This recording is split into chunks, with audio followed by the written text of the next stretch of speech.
네, 안녕하세요. 주식은 역시 기리기리세의 기리십니다. 안녕하세요, 여러분들. 자, 어제는 CPI가 공개가 되었고, 그 다음에 증시는 상승하는 모습을 나타냈습니다. 어떤 일이 있었는지 빠르게 보도록 하겠습니다. 같이 공부하시죠. 렛츠 기릿!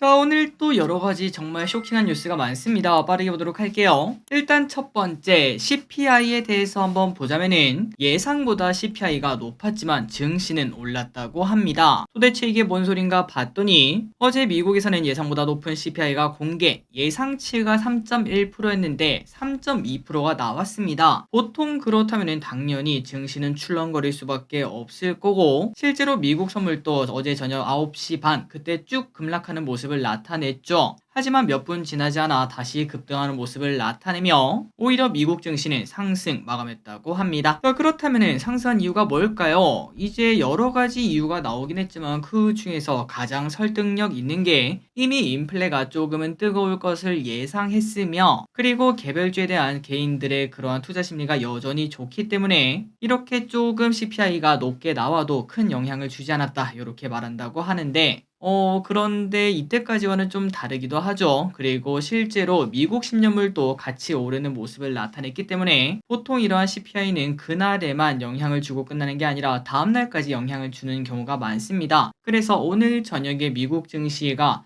뒤늦게 CPI 공포를 받아들일 가능성도 있으니까 오늘 저녁 미국 증시도 관심 있게 볼 필요가 있겠네요. 그리고 이 와중에 엔비디아는 급등하는 모습을 나타냈습니다. 한 번만에 죽는 대장주는 없다라는 걸 한 번 더 증명했는데, 하지만 이제 중요한 건 이겁니다. 전 고점에서 한 번에 10%나 하락했다 보니까 전 고점에 과연 도달할 수 있을지, 그리고 그거를 돌파할 수 있을지가 매우 중요하다고 합니다. 만약에 이번 도전에도 돌파를 하지 못한다면 그때는 떨어질 확률이 계속 커진다라고 말할 수 있겠죠. 다음입니다. 그렇다면은 어쨌든 CPI가 나왔으니까 그 다음에 생각을 해볼 거는 금리겠죠. 금리 전망이 어떤지 보도록 하겠습니다. 자, 과거 보스턴 연은 총재를 지냈던 사람이 이번 CPI를 보고 첫 인하는 6월 이렇게 예상을 했습니다. 그러니까 지금 시장의 예상이랑 거의 근접하다는 건데요. 아니 길이 CPI가 높았잖아, 그러면 뒤로 밀리는 거 아니야? 라고도 볼 수 있지만, 그런데 이는 뜨거운 인플레다 이렇게 말하기는 어렵다고 합니다. 그래서 이 사람의 예상으로는 올해 3번 아니면 4번 금리 인하가 있을 것이며 6월부터 시작하는 게 가장 유력하다라고 하네요.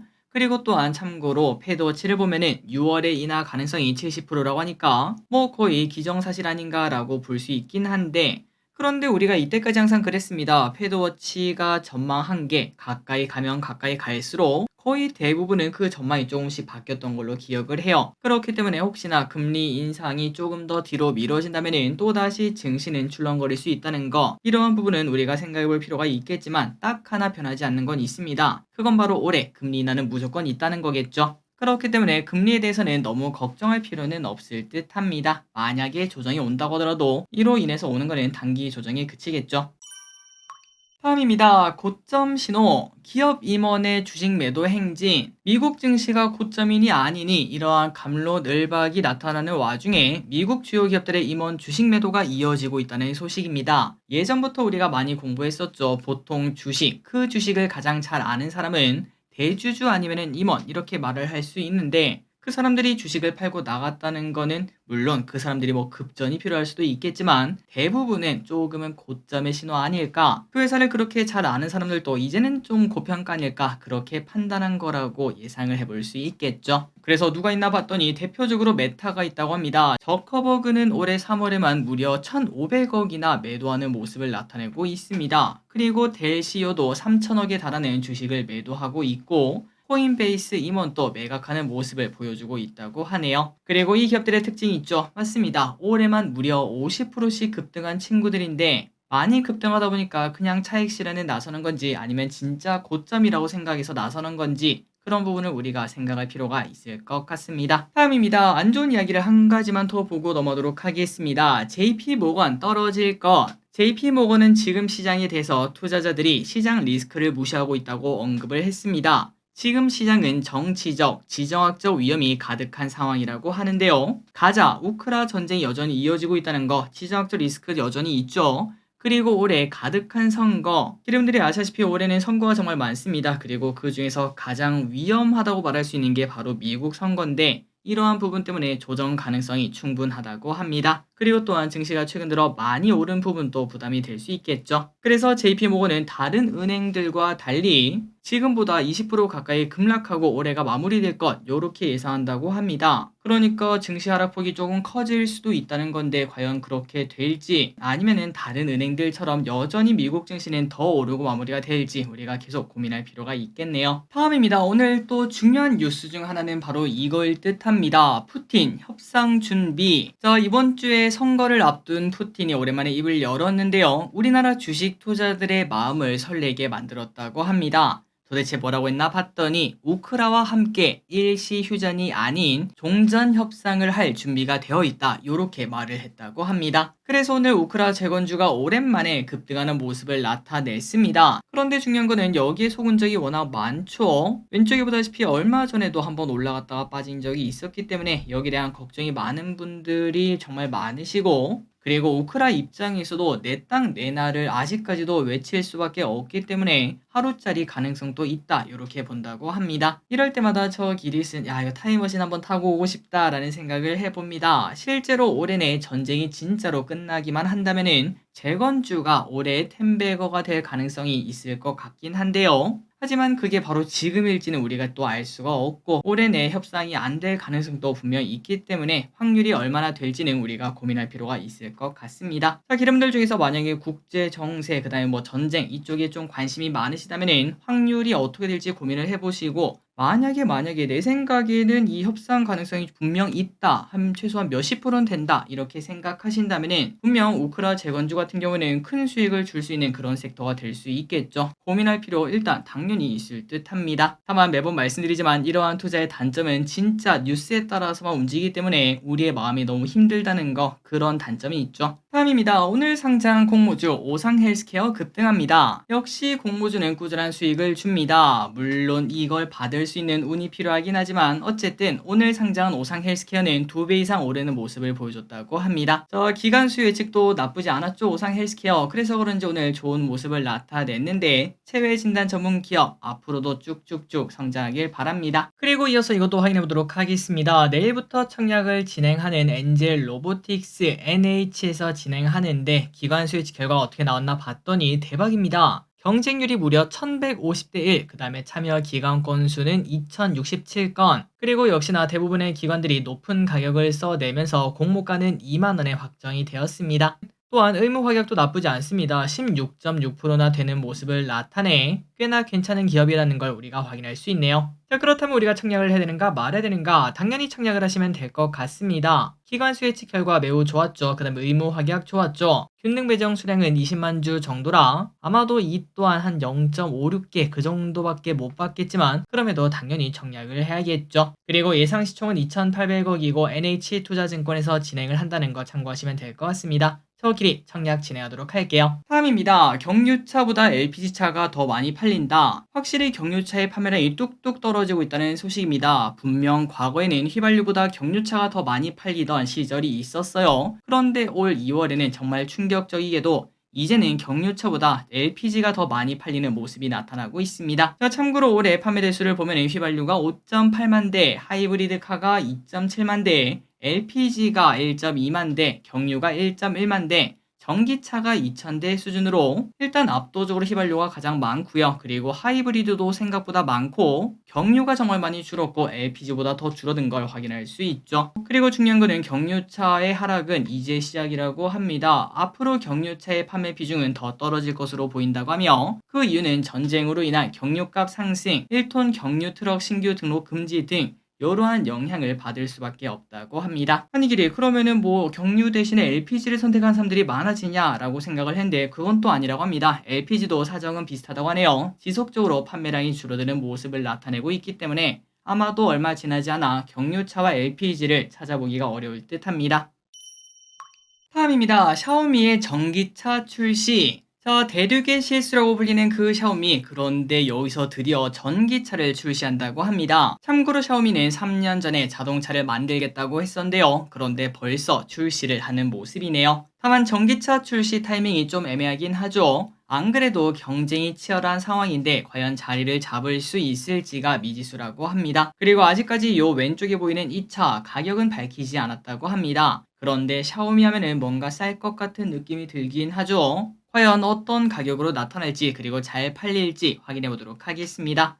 그리고 참고로 왼쪽에 있는 차 이름은 SU7이라고 하고 제로백은 2.78초, 한 번 충전으로 최대 800km를 주행할 수 있을 것으로 보인다고 합니다. 탐입니다. 미용기기가 오랜만에 좋은 모습을 나타냈습니다. 자, 국내 미용기기 회사들의 실적은 항상 이뻐지는 모습을 나타내고 있습니다. 일단 대표 기업인 클래시스는 작년 매출이 27% 증가, 영업이익은 30% 증가하는 모습을 나타냈고요. 제이시스 메디칼은 22%, 그 다음에 6.7% 증가하는 모습을 보여줬다고 합니다. 자, 이는 당연히 역대 최대 실적이겠죠. 매년 성장하는 모습을 나타내고 있고, 그리고 우리가 간단하게 생각을 해봐도 진짜 뭐 회사에 불이라도 나지 않는 이상 이게 꺾일 가능성이 있을까라는 생각을 해볼 수 있습니다. 사람은 늙고 싶지 않은 게 당연하기 때문이죠. 그러다 보니까 클래시스는 지금 현재 증권사의 뷰에 의하면은 올해도 25%나 성장할 것으로 보인다고 하는데, 그렇다면 이 주식 지금 현재 가격이 저점일지 아닐지 공부를 해보고 오랜만에 겉토양까지는 아니지만 조금 가깝게 시장의 관심을 받았으니까 추가 상승이 가능할지 공부할 필요가 있겠네요. 다음입니다. 은행주가 오늘 급등합니다. ELS 우려는 선반영.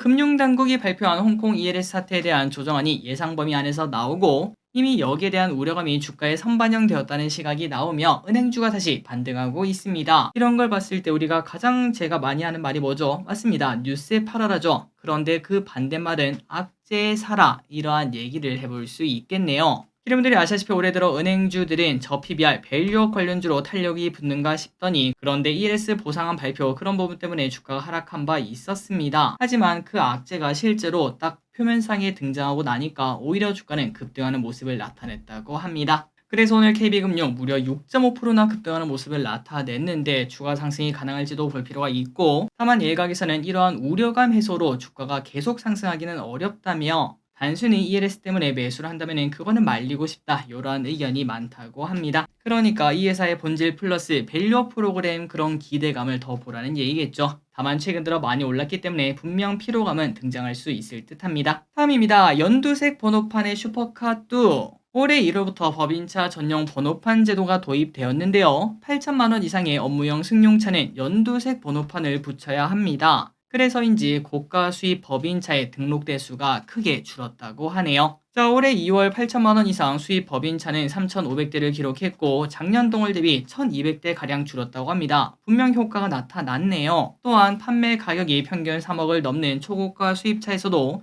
비중 축소가 나타나는 걸 봤을 때 일단 지금까지는 분명 효과가 있다라고 말을 할 수 있다고 합니다. 그런데 또 그 반대에서는 나 돈이 많으니까 연두색 탈 수 있는 거야, 이러한 심리도 현재 슬슬 나온다고 합니다. 그러다 보니까 오히려 이게 훈장 같은 느낌을 주다 보니까 나중에는 오히려 판매량이 증가하는 거 아니냐, 이런 얘기도 나온다고 하지만 어떻게 될지는 조금 더 지켜봐야 될 것 같습니다. 다음입니다. 이거는 뭐 당연히 해야 된다라고 볼 수 있겠죠. 스드메 가격 표시 의무화. 앞으로는 결혼 관련 서비스 가격 정보 공개가 의무화된다고 합니다. 사실 아시다시피 스드메 가격이 천차만별이고 솔직히 이건 너무 비싸다 싶을 정도로 비싸게 받다 보니까, 그리고 더 중요한 거는 그 가격이 깜깜이다 보니까 보통 우리가 또 그런 심리가 있지 않겠습니까? 아유, 이거 결혼하는 거 일생에 딱 한 번밖에 안 하고 그리고 또 좋은 날이다 보니까 좀 비싸도 하자, 이러한 심리가 반영되다 보니 일각에서는 부르는 게 값이다, 이러한 얘기까지 나오는 거 알고 계실 거라고 생각합니다. 그런데 이게 갈수록 심해지자 당연히 저출산에도 충분히 영향을 줄 수밖에 없고 결국은 정부가 칼을 뽑아 들었다고 하네요. 앞으로 정부는 올해 말까지 가격 표시 대상과 항목, 방법을 의무화하는 방안을 마련한다고 하고, 또한 박물관과 미술관 등을 추가로 개방해 예식장 용도로 사용할 수 있도록 이러한 정책도 만들 예정이라고 합니다. 이건 마음에 드네요. 다음입니다. 오늘은 짜파게티 요리사. 어렸을 때 봤던 TV 광고가 여전히 우리 귀에 맴돕니다. 짜짜라짜짜 짜파게티. 아마도 여기 계시는 분들은 다 기억하실 텐데요. 그런데 이 짜파게티가 벌써 출시 40년이 되었다고 하며 저보다 나이가 훨씬 더 많은 걸 볼 수 있습니다. 그런데 이 사이에 판매된 게 무려 90억 개나 팔렸다고 하며 짜장라면 시장 점유율에서 80%를 차지한다고 하네요. 하네요. 그리고 최근 들어 또 사랑을 많이 받았죠. 그 이유가 뭔가 봤더니 모디 슈머 열풍 때문이라고 합니다. 참고로 모디 슈머라는 거는 제품을 제조사에서 제시하는 표준 방법대로 따르지 않고 자신만의 방식으로 재창조하는 것을 말하는데요. 기생충에서 짜파게티 원래 먹는 방법이 아니라 짜파구리가 나오고, 그리고 강렬한 인상을 남긴 광고 카피 그런 것들도 있다 보니까 짜파게티의 인기가 연일 올라가는 모습이라고 합니다. 이번 주 일요일에는 짜파게티 한번 먹어야겠네요. 다음입니다. 오늘 HLB가 완전 난리가 났었죠. 오늘 코스피 코스닥이 장중 급락하는 모습을 잠시 나타냈습니다. 그 이유는 바로 HLB 친구들 때문이었는데요. 그 이유가 뭔가 갑자기 시장에서는 신약 승인이 어렵다, 불확실성이 생겼다, 이러한 찌라시가 돌며 폭락하는 모습이 나타났다고 합니다. 그래서 왼쪽에 보다시피 엄청나게 주가가 급락하는 모습을 나타냈는데, 멀리서 보면은 별로 차이가 안 나 보이지만 그런데 장중이 뭐 20%씩 빠지는 그런 모습도 나타냈죠. 아마도 주주분들은 심장이 철렁하셨을 듯합니다. 그런데 그 다음에 바로 회복하는 모습이 나타났습니다. 그 이유가 뭔가 봤더니 HLB에서 바로 입장 발표를 했다고 하네요.